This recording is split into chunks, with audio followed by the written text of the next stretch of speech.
প্রায় 9 মাস 13 দিন পরে বোয়ালখালী চরণদ্বীপের একজন গাউসুল আজম মাইজভান্ডারির গোলাম তার আওলাদদেরকে স্বপ্নে দেখাচ্ছে আমার কবরটা একটু স্থানান্তরিত করো, বারবার স্বপ্নে দেখাচ্ছিলেন। একবার দেখায়, দুইবার দেখায়, তিনবার দেখায়, আওলাদ কোনেবার মানুষের কাছে প্রচার করছে, মানুষকে শেয়ার করছে, পাড়া প্রতিবেশীর কাছে শেয়ার করছে, আমাদেরকে আমাদের বাবা বলেন দাদা বলেন আমাদেরকে এই স্বপ্নটা দেখাচ্ছে।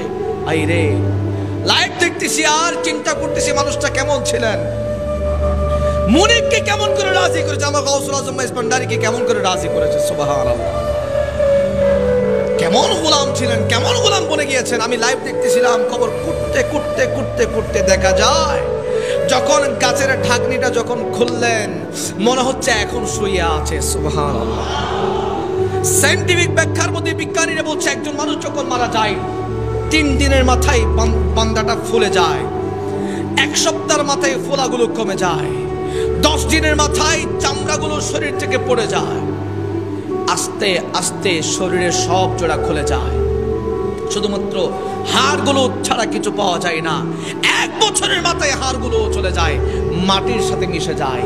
এই বান্দা 9 মাস 13 দিন ছিল ওই কবরের মধ্যে, বিন্দু মাত্র কিছু হয় নাই। সুবহানাল্লাহ, জমি মেলি नहीं होती, ज़मन मैला नहीं होता, मोहम्मद के ग़ुलामों का कफन मैला नहीं होता।